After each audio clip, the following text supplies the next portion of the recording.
Hello students, in the last class we have discussed about the characteristic features of phylum Annelida and phylum Arthropoda. In this class let us discuss about the characteristic features and examples of phylum Mollusca and phylum Echinodermata.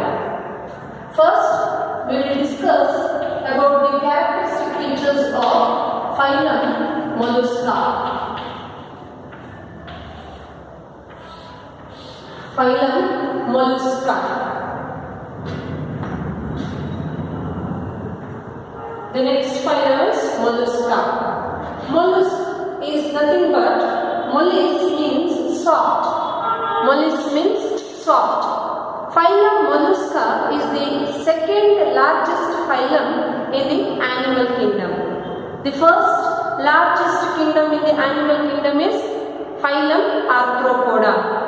Phylum Arthropoda is the first largest kingdom in Animalia, whereas phylum Mollusca is the second largest phylum. It is the second largest phylum. Second largest phylum of kingdom Animalia.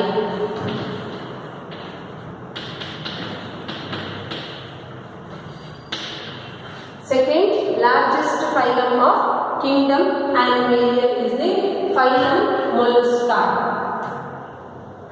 And the members of phylum Mollusca may be terrestrial or aquatic. They may be terrestrial or aquatic. Means terrestrial means present on land, present on earth surface or present on land. They are called as terrestrial. Aquatic means these are present in water. Some are present in marine water and some are present in fresh water. For example, octopus. Octopus comes under phylum Mollusca and it is present in marine water. Octopus is present in marine water.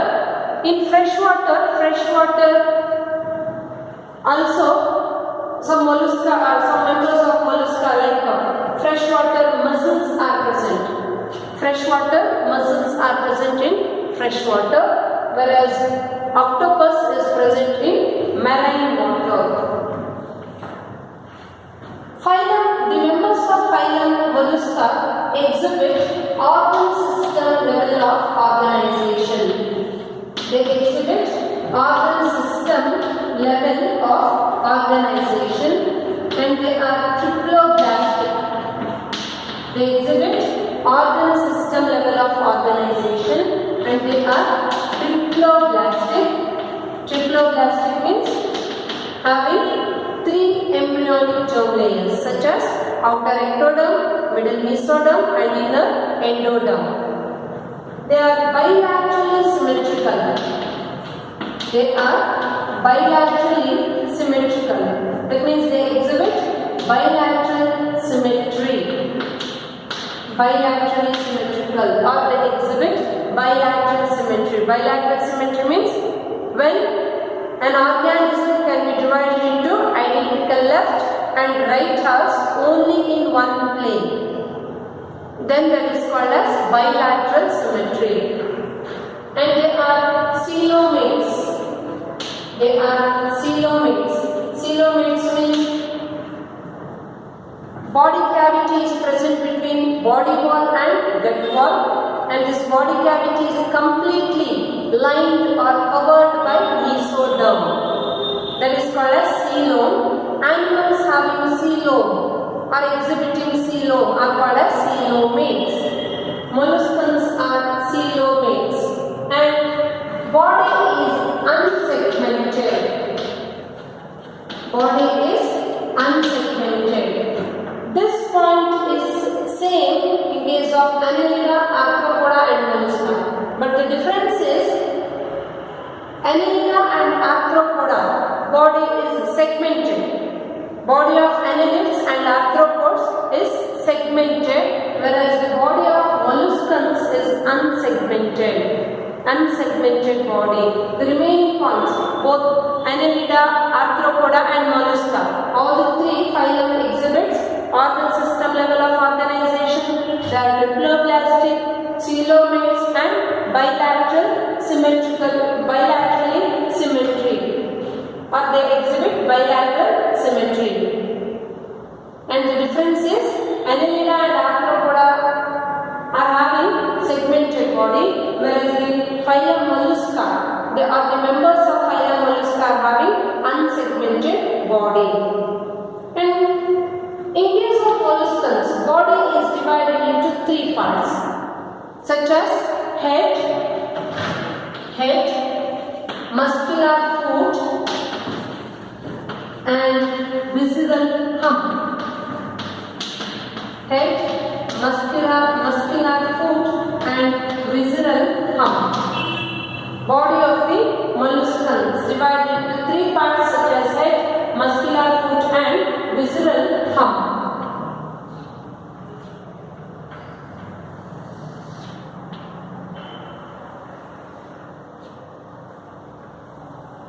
Say head region here, then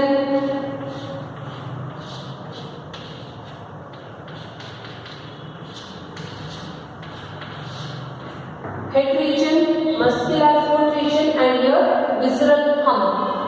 Body of molluscans is divided into three parts, such as head, muscular foot and visceral hump. Whereas the body of arthropods divided into three parts, such as head, thorax and abdomen.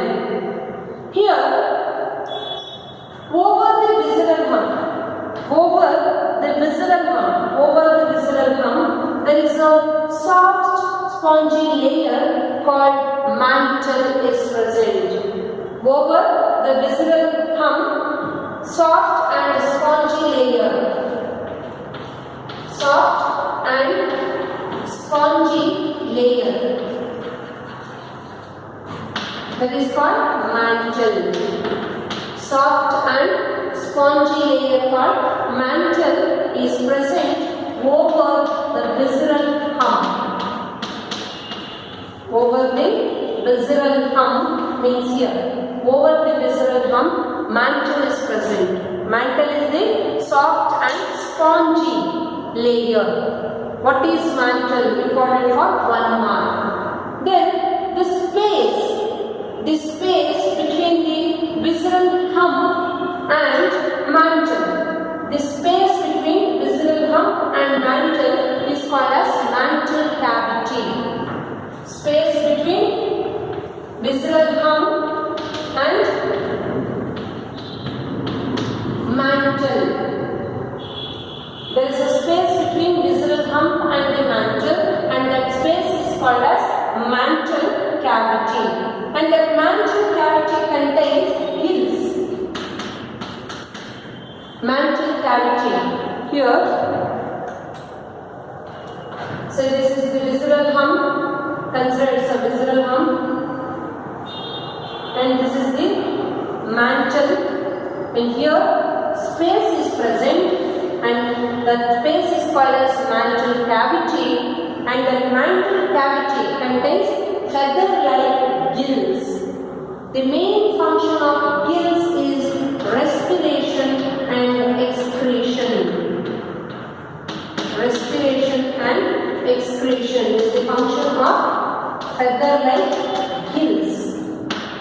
Feather-like gills are present in the mantle cavity, and the mantle cavity contains gills.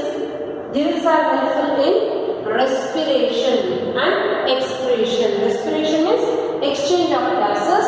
Excretion means the process of removal of waste from the body. And the anterior head region. Anterior means upper side, upper portion. Anterior head region contains sensory tentacles. Sensory organs or sensory structure called tentacles are present in the anterior head. Head contains sensory tentacles.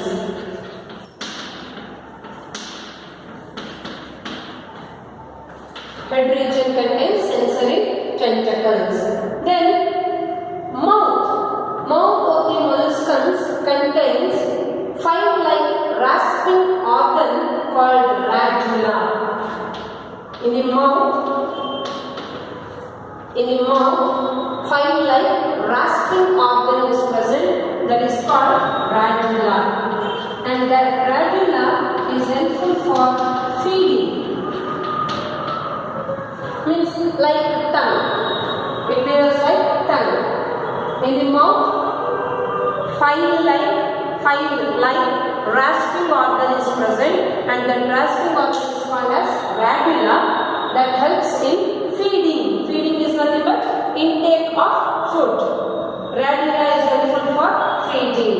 Then sexes are, in case of molluscans, sexes are separate.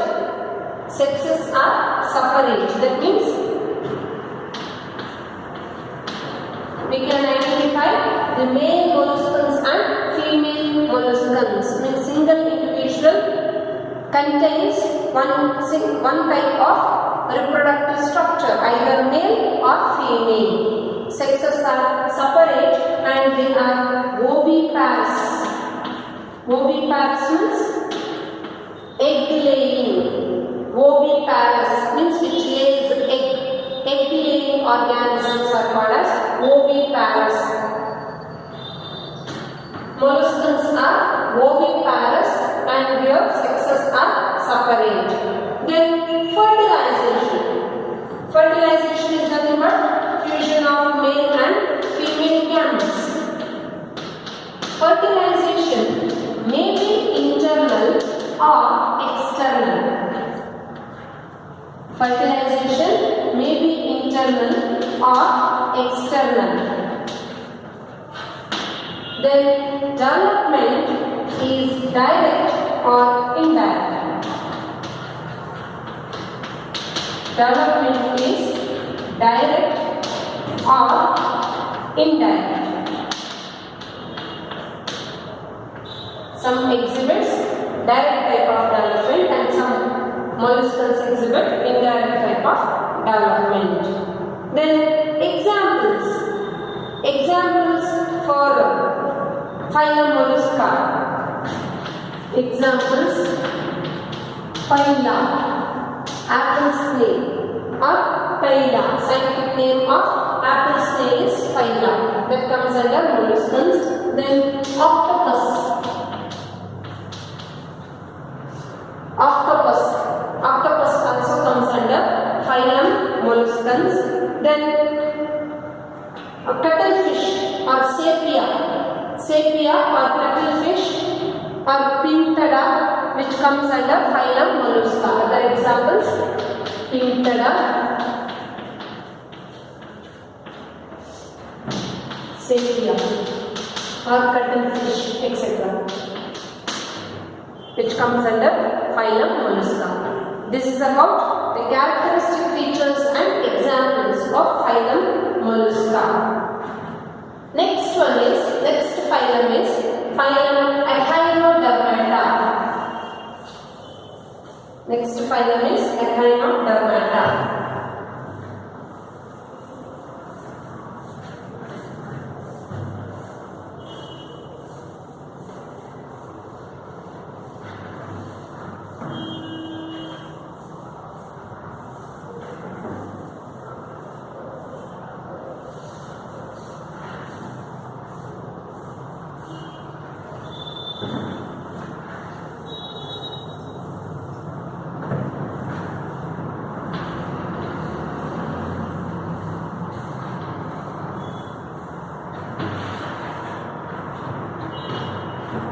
Phylum Echinodermata.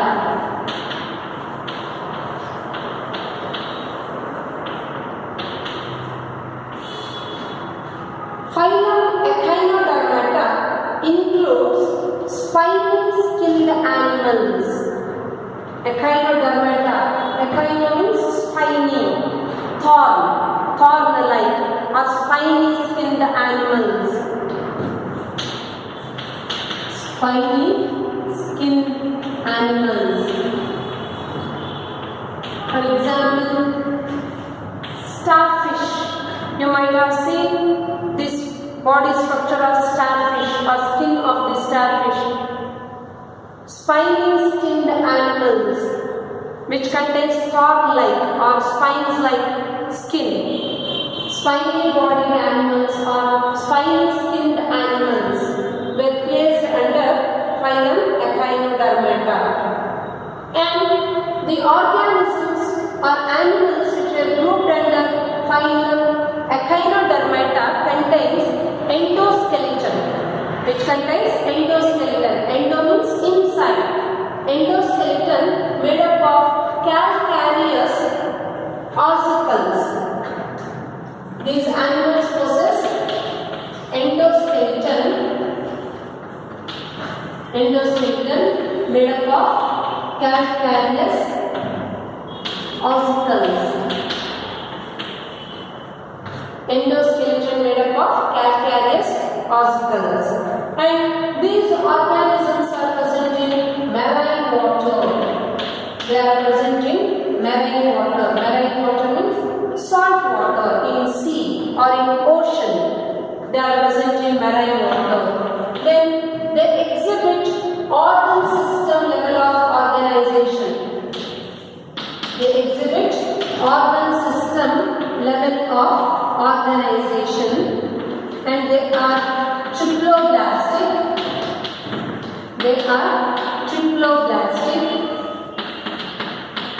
Coelomates. They are triploblastic and coelomates. Triploblastic means they possess 3 germ layers such as outer ectoderm, middle mesoderm and inner endoderm. Triploblastic. Coelomates means body cavity is present. Coelomates. And their body is unsegmented. Body is unsegmented like molluscs. They possess unsegmented body. Body is not internally and externally divided into segments. Segments or metamers are absent in the body of Echinodermata. Unsegmented body. But in case of symmetry, the adult echinodermate exhibit. Adult means grown up, mature. Adult echinodermates exhibit radial symmetry. They exhibit radial symmetry, whereas the larva of the echinodermates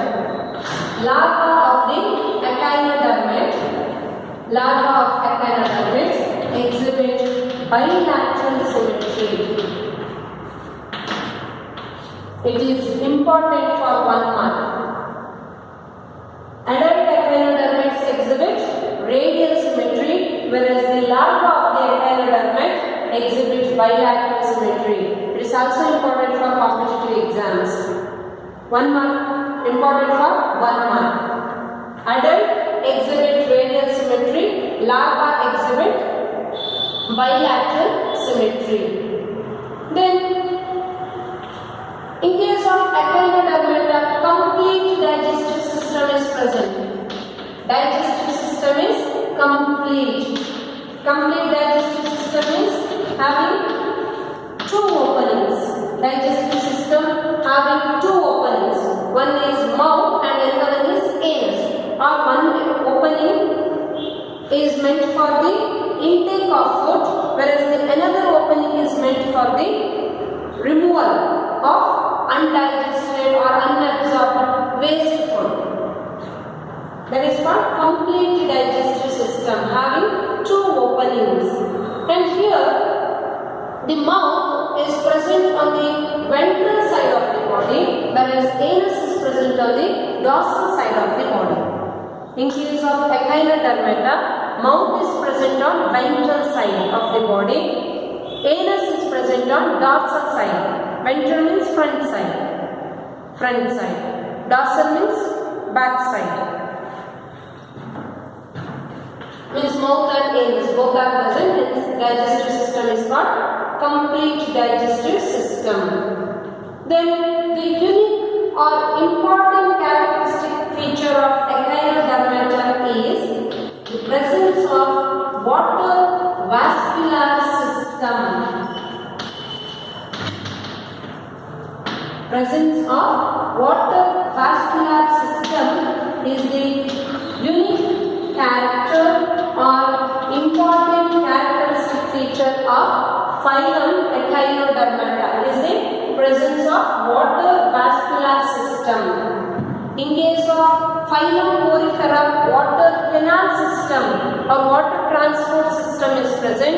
In case of Echinodermata, water vascular system is present. Presence of water vascular system in Echinodermata is the unique characteristic feature or important characteristic feature or special characteristic feature of phylum Echinodermata. The main function of the water vascular system is locomotion. Water vascular system is helpful in locomotion, means movement. It helps in locomotion, means movement, and respiration. Respiration means exchange of gases. Water vascular system helps in locomotion, respiration or exchange of gases, and capture and transport of food. Capture and transport of food. Water vascular system present in Echinodermata helps in locomotion, means movement, respiration means exchange of gases, then capture and transport of food. And in case of Echinodermata, specialized excretory system is absent. Specialized excretory system is absent. Then about sexes. Sexes are separate. Sexes are separate and fertilization is external. Sexes are separate. They reproduce by sexual method of reproduction, or they reproduce sexually. Sexes are separate, means we can differentiate male and female echinodermats. Then fertilization is external. External type of fertilization means fusion of male and female gametes. Fusion of male and female gametes takes place outside the female body. And development is indirect.